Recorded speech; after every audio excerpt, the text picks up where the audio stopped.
Look around you. You already know the truth. You've sat in boardrooms where the loudest voice dictated the strategy. You've watched policy dictated by certainty instead of competence. You've scrolled through timelines where nuance dies under the weight of slogans. You feel it in your chest every time you explain something carefully, only to watch the other person reduce it to a soundbite. You're not paranoid, you're observant. And observation, in a world that rewards blindness, feels like a curse. Machiavelli saw it 5 centuries ago and called it politics. But he only described the surface. He didn't tell you why the unreflective consistently outmaneuver the thoughtful. He didn't explain why clarity is punished while confidence is crowned. You don't need another cynical guide to manipulation. You need the deeper architecture. You need to understand the machinery operating beneath human interaction, the psychological and metaphysical forces that guarantee mediocrity will always seize the wheel. Arthur Schopenhauer spent his life mapping that architecture. He didn't just observe human folly, he dissected the engine that produces it. He showed us that intellect is not the driver of human action, it is the servant. That certainty without depth is not a flaw, but an evolutionary advantage. That the very reason the world feels increasingly shallow is because shallowness is built into the will itself. You weren't designed to see clearly. You were designed to survive, to want, to repeat. And the ones who stop questioning the script, they run it. Today, we strip away the illusion. We'll use Schopenhauer's pessimism, validated by modern cognitive psychology, to show you exactly why the unthinking rise, why wisdom isolates, and how to stop exhausting yourself against a reality that cannot be outshouted. You're about to learn why stupidity isn't an accident, it's a system.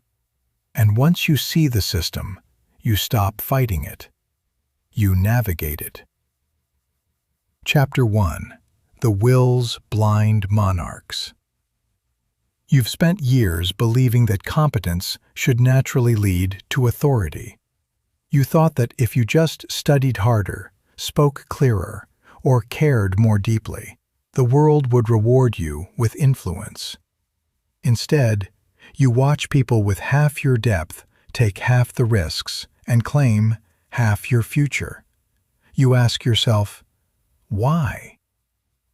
Because power does not belong to the reflective. It belongs to the relentless. Schopenhauer recognized this centuries before psychology named it. He wrote, "The intellect is but a superficial layer of the human organism. The true driver, the will, operates beneath consciousness, blind, hungry, and tireless." The will doesn't care about truth. It cares about motion. It wants advancement, recognition, territory, dominance. And the mind?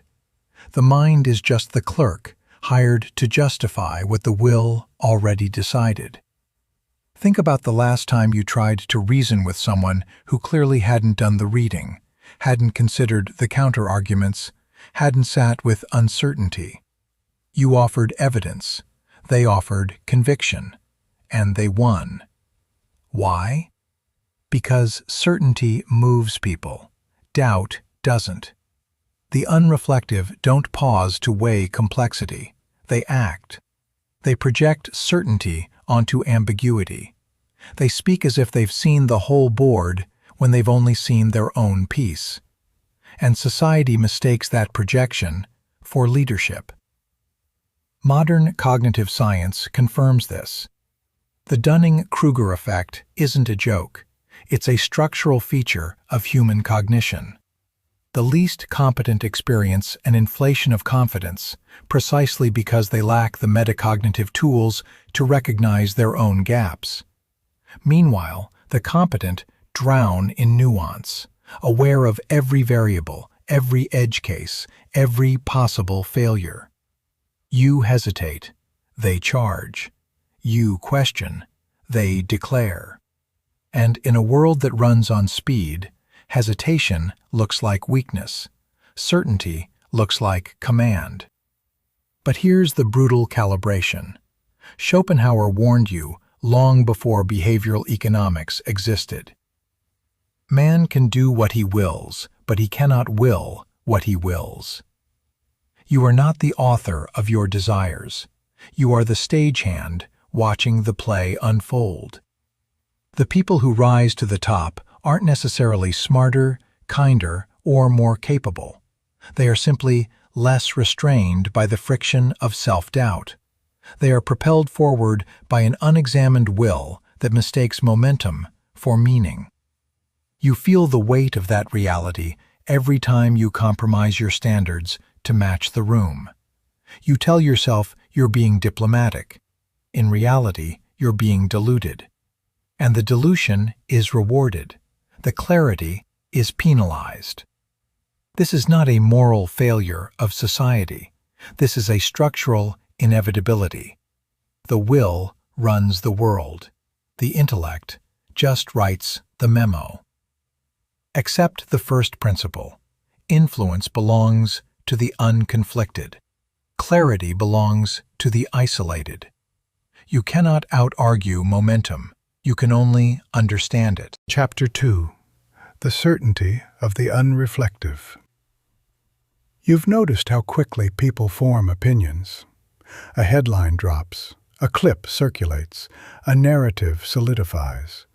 Within 48 hours, everyone has a position, a stance, a moral verdict. You sit with the data. You notice the missing context. You recognize the incentives shaping the story. And while you're still processing, the crowd has already marched. You're left wondering why your caution feels like cowardice, while their rush feels like conviction. Schopenhauer saw this psychological economy clearly. He wrote, "The vulgar herd are like children. They are always playing, always quarreling, always needing a direction, never an explanation." He wasn't insulting them out of malice. He was describing the cognitive architecture of mass perception. Human beings are pattern-seeking engines, not truth-seeking ones. The brain prioritizes coherence over accuracy.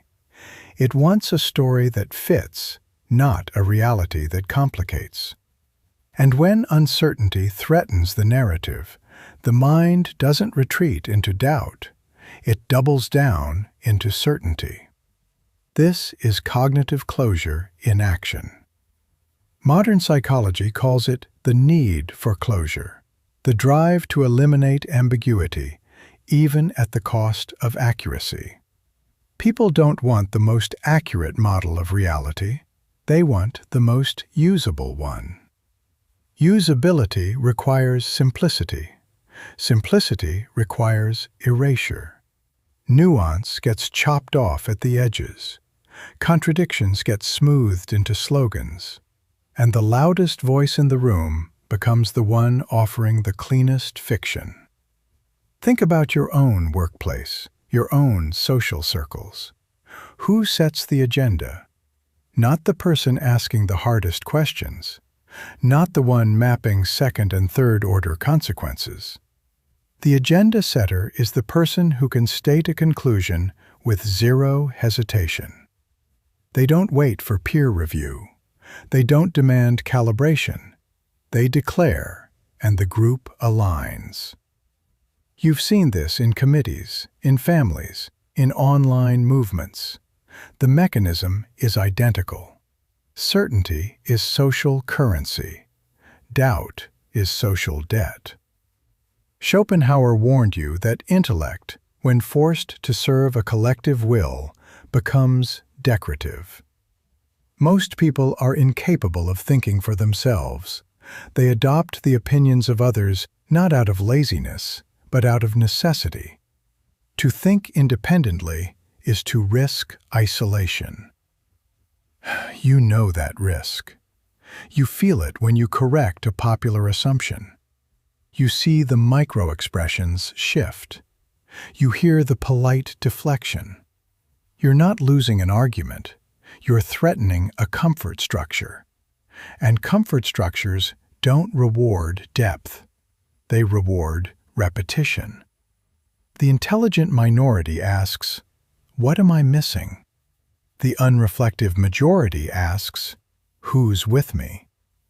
One question opens doors, the other closes them. You don't lose influence because you're wrong. You lose it because you're expensive. You demand cognitive overhead in a world that runs on cognitive autopilot. The unreflective don't run the world because they're evil. They run it because they're efficient. They bypass the paralysis of analysis. They move while you measure. And in a society that confuses motion for progress, the measurers are always left behind. You weren't built to be popular. You were built to perceive. And perception is a solitary burden. Accept that, or spend your life exhausting yourself trying to convince people to carry your weight. Chapter 3. Why Wisdom is a Political Liability. You've tried playing the long game. You believed that patience would eventually be rewarded, that careful strategy would outlast reckless momentum. Instead, you watched impulsive decisions burn budgets, reckless hires fracture teams, and emotional reasoning override logical planning. You asked, why does the world reward the short-sighted? Because foresight is a tax on the present. Schopenhauer understood this intimately. He wrote, "The intellect sees too far. The will only sees what is immediately at hand." And in the economy of human action, immediacy always defeats distance. The mind that anticipates consequences must also anticipate failure, friction, and resistance. The mind that doesn't anticipate anything experiences none of those costs until they arrive. And by then, it has already claimed the room, the title, the narrative. The latecomer gets to clean up. The early mover gets to take credit. You've experienced this asymmetry. You spent months preparing a project, anticipating bottlenecks, drafting contingencies. Someone else rushed a half-formed version into circulation. It was flawed. It was messy. It was celebrated as innovative. Meanwhile, your prepared work was labeled over-engineered. You didn't lose because your approach was inferior. You lost because preparation looks like hesitation in real time. And hesitation is punished in performance-based cultures. Modern organizational psychology confirms this. The planning fallacy, optimism bias, and action bias compound into a system that rewards velocity over accuracy. Leaders aren't selected for depth of thought. They're selected for speed of delivery. You know this because you've sat in performance reviews where takes initiative means acts without waiting, and strategic caution gets coded as resistance to change. You're not dealing with ignorance. You're dealing with institutional incentives. The structure itself filters out complexity. Schopenhauer's pessimism strips away the romanticism of meritocracy. The world belongs to those who can act without reflecting, not to those who reflect until action becomes impossible. This isn't a call to abandon thought. It's a diagnostic of reality. Wisdom is politically expensive. It requires you to absorb the cost of uncertainty, to delay gratification, to accept short-term invisibility for long-term accuracy. Most systems cannot afford that luxury. They need movement. They need spectacle. They need the illusion of progress. You feel the dissonance when you're told to trust the process, while watching the process reward impulsivity. You feel it when you're asked to be adaptable, while adaptability is just a euphemism for surrender to chaos. You're not cynical, you're calibrated. And calibration in a culture of acceleration feels like sabotage. Ask yourself, when was the last time you were praised for slowing down? When was the last time restraint was framed as strength instead of weakness? You already know the answer. The system doesn't want architects. It wants conductors. And conductors don't need to understand the composition. They just need to keep the tempo. Wisdom isolates because it refuses to participate in the fiction of urgency. You don't lose influence by being thoughtful. You lose it by refusing to pretend that speed equals substance. The world doesn't hate intelligence. It hates friction. And thought is the ultimate friction. Chapter 4. The Machinery of Mediocrity. You've tried optimizing yourself. You've read the books, attended the seminars, implemented the frameworks. You thought that if you just aligned your habits, sharpened your communication, and mastered your environment, you'd break through. Instead, you found yourself in rooms where the metrics didn't measure reality, where the KP is rewarded appearance, where success was just visibility with a better budget. You asked, how does this machine keep running? Because it doesn't run on competence, it runs on predictability. Schopenhauer saw the architecture clearly. He wrote, "The ordinary mind seeks only to be like the many. Originality is feared because it disrupts the rhythm of the herd." Mediocrity isn't a lack of quality, it's a social contract. It's the agreement that everyone will lower the ceiling so no one has to climb. And the machinery that enforces this contract is invisible because it's built into human psychology itself. Think about the last time you suggested a different approach. You weren't met with logic, you were met with procedure. We've always done it this way. The stakeholders expect X. Let's not overcomplicate. Those aren't operational constraints, they're immune responses. The system detects deviation and neutralizes it through consensus. Not because deviation is dangerous, but because it's expensive. Difference requires explanation. Explanation requires time. Time requires trust. And trust is rationed in environments optimized for turnover. Modern neuroscience explains why. The human brain treats cognitive dissonance as a threat. When your model of reality clashes with someone else's, the amygdala activates before the prefrontal cortex can mediate. You don't experience disagreement as intellectual exchange. You experience it as social risk. And the fastest way to eliminate social risk is conformity. The unreflective don't dominate because they're malicious. They dominate because they're frictionless. They don't trigger the threat response. They reinforce the baseline. Schopenhauer warned you that intellect, when forced into collective spaces, undergoes dilution.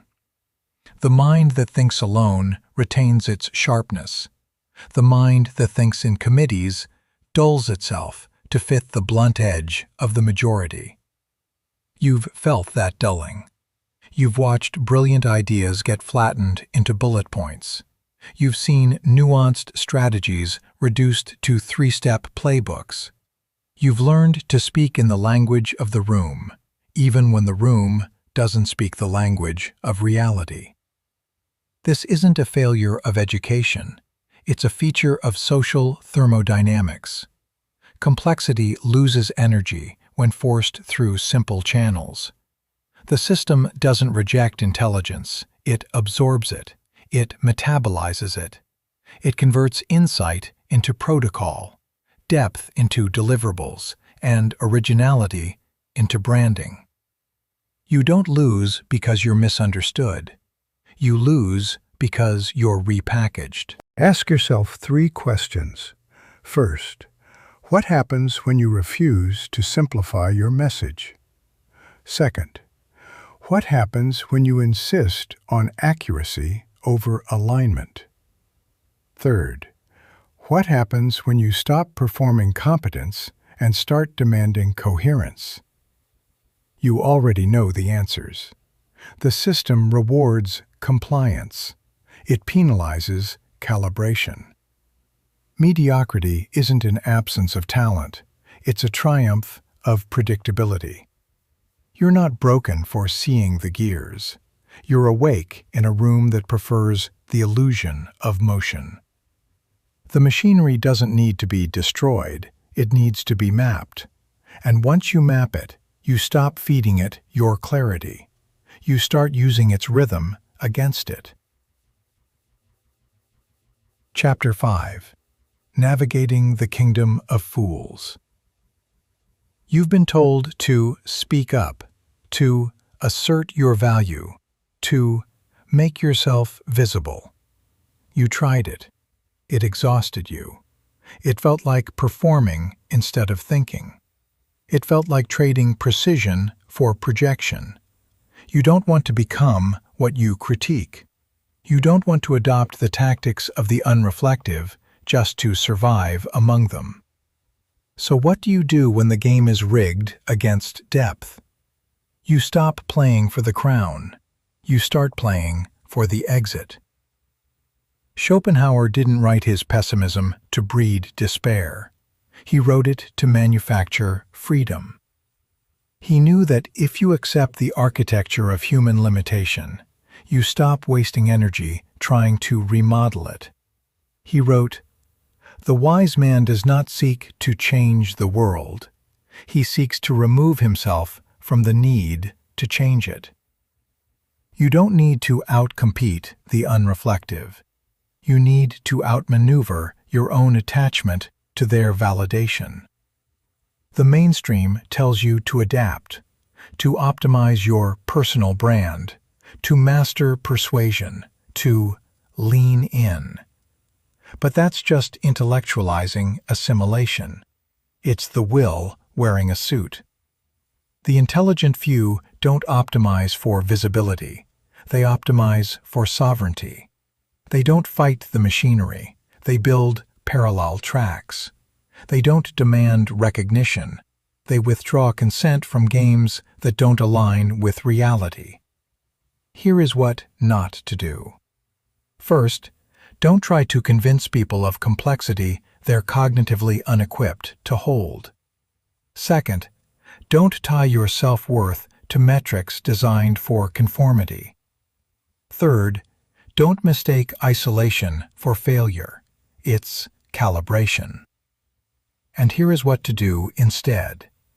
First, map the incentive structures. Know what the system rewards, and never confuse reward with truth. Second, compartmentalize your clarity. Use it in private. Deploy it sparingly in public. Third, build leverage that doesn't require consensus, skills that can't be diluted, work that speaks without translation, relationships that value precision over politeness. Schopenhauer's practical wisdom isn't about withdrawal in the sense of surrender.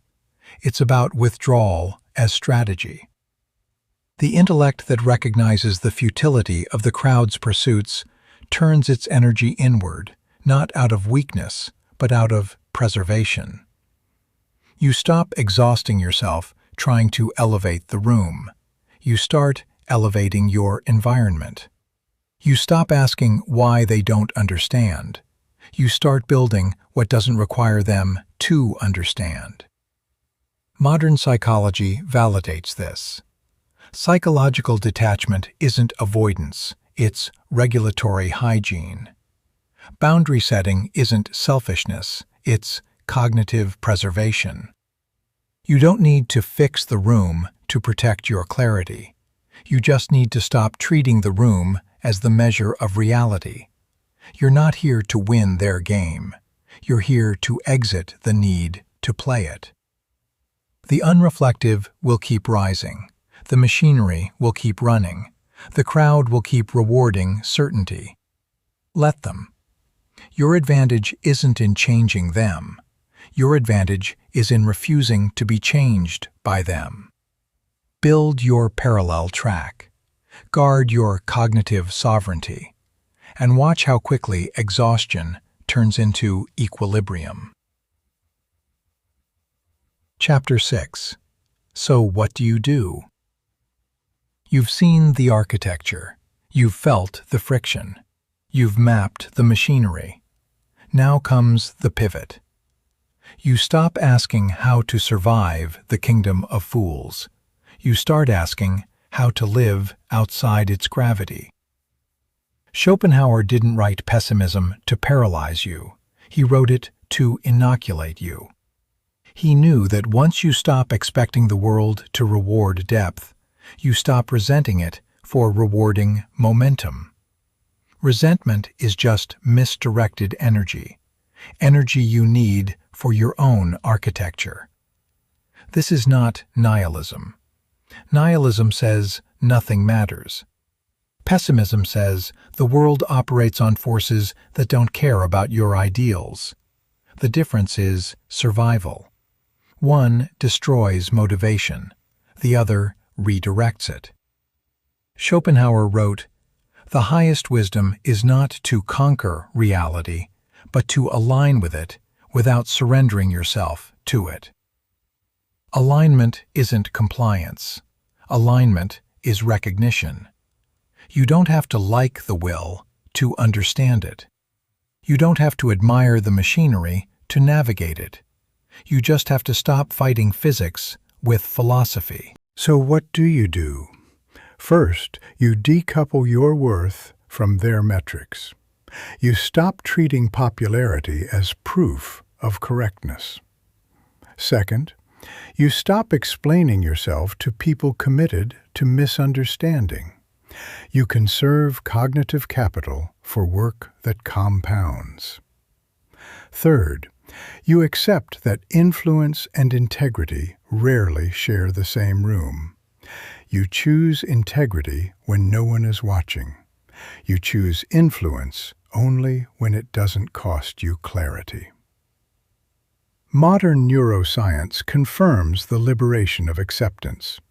When you stop resisting reality, the prefrontal cortex stops burning energy on cognitive dissonance. Stress markers drop. Focus sharpens. You don't become passive, you become precise. You stop trying to fix the room and start optimizing your position within it. You learn when to speak, when to observe, when to act, when to withdraw. You become a strategist instead of a martyr. Schopenhauer's pessimism, properly understood, is the ultimate cognitive upgrade. The man who sees the world as it is, without illusion, suffers less from its disappointments and more from its possibilities.